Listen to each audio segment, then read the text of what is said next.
The Haygears Reflex RS is quickly becoming one of the most controversial 3D printers of this year, and while watching the drama unfold, I'm sitting here wondering why mine just doesn't want to work. In come these three models that have slowly drove me insane over the last 2 or so weeks. It all started when I dragged and dropped the pre-supported files into the blueprint slicer and pressed print.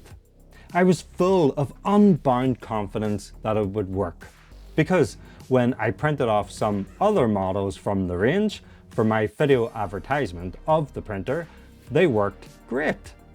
That confidence was quickly squashed when I opened the lid to the printer to be met with a lot of failures. I do want to say right now, the pre-supports on Miniac's stuff is top tier.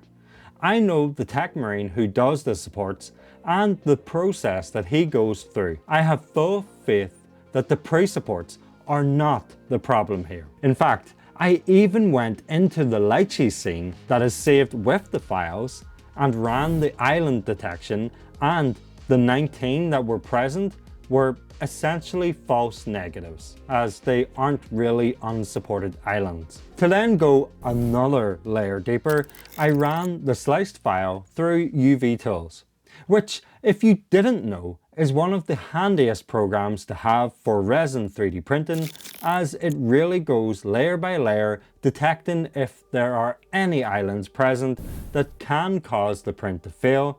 And while there are a few rather large islands detected, there's nothing that would cause all of these sorts of failures. It should be noted that you cannot use UV Tools with any Haygears sliced files. So why can my $1,000 3D printer not print out a file that other cheaper 3D printers in the hobby possibly could?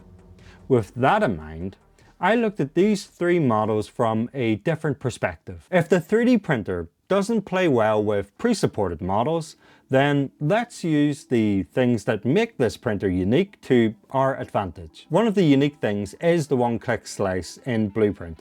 However, the one-click slice feature on the Blueprint slicer is still, in my opinion, not up to scratch for use with minis. And this is because it orientates models with their face down so that the supports are on the most delicate areas.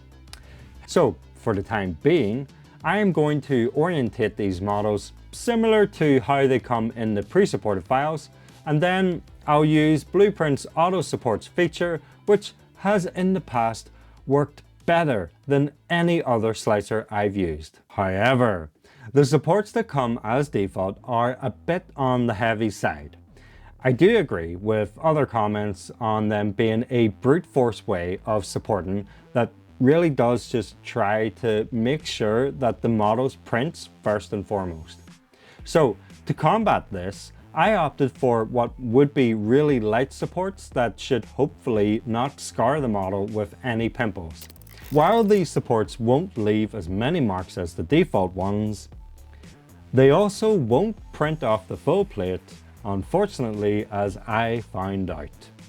A lot did print, but there were also quite a lot of failures at the same time. Not to worry though, this plate doesn't use too much resin, thankfully, and I can just use the settings that I've used before that have worked well. However, these once good settings also did not work completely. What exactly am I missing here? These support settings worked on models previously, so the printer should be able to print them. I went through different settings over the next several attempts of printing out these models. Some with heavier supports which left pock marks, and then others with smaller supports which just didn't work. No matter what I tried, I just couldn't find my Goldilocks setting that I was looking for. I wanted to walk that fine line of not having a lot of cleanup to do while also having successful prints. I also just wanted to save you all the nitty-gritty details, because this was well over a week of back and forth printing and adjusting settings, and I'll be honest, I was really starting to pull my hair out by the end of it. I got so frustrated that I just settled for the heavier supports, which ended up leaving marks on the minis. But one thing still bugs me to this day. Why do these supports refuse to work even with the printer's super duper intelligent pale force AI algorithm mumbo jumbo? Well, I do have some answers, finally, and also some thoughts that might stoke the flames of controversy more for the printer, which I'll share in a moment, but for now, I want to actually enjoy the hobby that I 3D print for. So I built the models and got down to painting. I used my Harder and Steenbeck Evolution airbrush with a 0.4mm nozzle for the initial base coat. I will link all of the products that I use in the video in the description below. They are affiliate links that I earn commission from, but at no extra cost to you. And it's also a great way to support the channel. I chose to base coat the crawlers in burgundy all over to give a nice warm contrast to the cool blues that my army is based in. I say army, but I have only painted one model so far. I then swapped out the nozzle for the 0.2mm for more control and thinned down some turquoise paint from Molotov with some airbrush thinner and flow improver. I sprayed this onto the shells of the models to give my mid-tone color, and while I like it, I think I won't be able to replicate the scheme from my Dredge leader exactly using these colors. But it will be easier for me to do this over an entire army. To get some really easy highlights done early on, I sprayed on some aqua onto the high points initially of the shell, but then I decided that it might look better to do aqua on all of the edges. So I sprayed around the square-like shapes of each shell segment. That is a tongue twister. I base coated the tentacles of the crawlers in purple violet because tentacles from plague-infested creatures should always be painted in a purpley, pink, flesh-like manner in my opinion. I then base coated the squishy under part of the tentacles with magenta to visually separate it. I also sprayed this combination on any fleshy parts on the models. Our time is up with the airbrush. For now at least, because I am not that precise with it, so I need to break out the brushes for the rest of these models and do it by hand. I base coated the teeth on this crawler with Vallejo Model Color Khaki to give an off-white base to build on later. I also used the same color for what I can only imagine is saliva dripping on the side of this mouth, which I am going to make super gross later on. To go a step further and make it look a bit more like saliva, I then painted the middle with pale sand from Vallejo's model color range. I then used Goblin Green from Vallejo's game color range for the sloppy gunk that's dripping down around the crawler's guns, and for the seaweed that has been caught on the top of this armor trim. There are a few fun little details on these models, like these crab legs on the front of this mini. I base coated these details with Vallejo Orange Fire. Orange is such a hard color to use because of its transparency, but I do have an idea to fix that later. Before I do that, however, I then thinned down some Squid Pink from Vallejo's game color range and painted on multiple layers of thin lines over the tentacles and fleshy parts. Usually I would do this at the end in the edge highlight stage, but it never really looks right, so I am trying it this way to see if it's a better way. To fix the orange transparency issue from earlier, I used some orange speed paint over the already orange areas to really seal in the color and boost the vibrancy. I have never done this before, but that's the joy of painting, brother.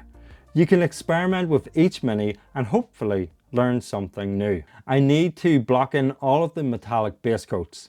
So for the armor trim and accent areas on the guns, I use Vallejo Air Metal Copper. It's very thin and needs to be dabbed onto kitchen roll before applying it to the model to get rid of all the excess, because otherwise it will run everywhere. For the rest of the metallics on the guns, I used Vallejo Air Metal Steel because it's a nice dark metal color that I can highlight easily later on. The crawlers have these little missiles in their launchers, which I painted with red contrast paint. With only one layer, I am happy enough with the vibrancy of the red. With everything base coated, I then mixed together Winsor & Newton black and brown oil paints and thinned them down with this zesty oil thinner to a wash consistency. I used the black and brown oil wash to really seep into the cracks and crevices and to stain the model, making it more grimdark. The only downside, in my opinion, with oils is that you have to let them dry.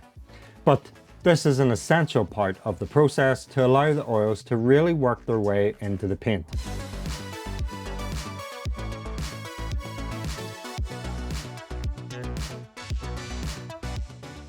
To highlight the shells of the models, I used some sky blue acrylic gouache from Liquitex and try brushed it on.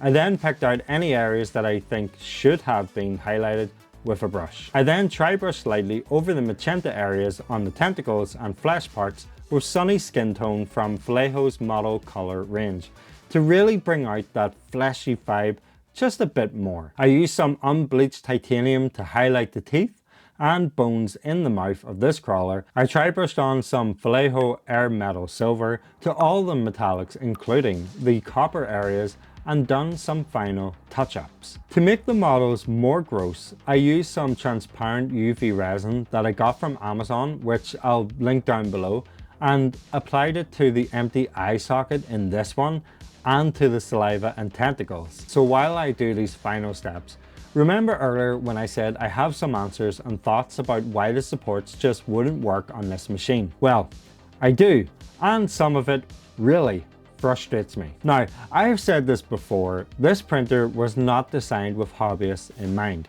which again baffles me why we were picked to showcase it, but while I was watching Fohammer on the live stream, I seen a segment from one of his videos that explained this $800 add-on. This machine, which according to the videos that I have seen, means that you can use smaller contact points on your supports because it lowers the peel forces. Why the fuck do I need to purchase a $800 optional extra when the printer is already $1,000 just for it to print pre-supported files reliably? I'm only dipping my toes into designing at the moment, but first and foremost, I'm a hobbyist. I use my 3D printers for my hobby and I make videos on it. In fact, for less than $800, you could just buy a Uniformation GK2 and just print these pre-supported files, like I just did. If you are having problems with your 3D prints, then we have a channel in the private Discord dedicated purely to solving these problems. So become a Patreon today and get access to possibly the best Discord in the universe by scanning the QR code on screen or using the link in the description. Hey gears, please open up the settings for us hobbyists to be able to tweak the machine to our heart's content. Have a separate option in the slicer with big warnings saying that you can't guarantee the success of the prints and let us do what we do. I am not the only one calling for this, so please, please open them up.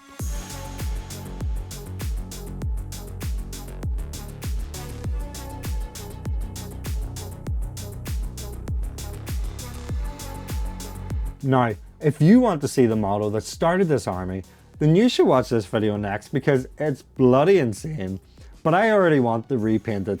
I printed it using the GK2, funny enough. As always, a huge thanks to all my Patreons and channel members, because without you legends, I wouldn't be able to do what I do. So I will eternally be grateful. I'll see you all in the Discord.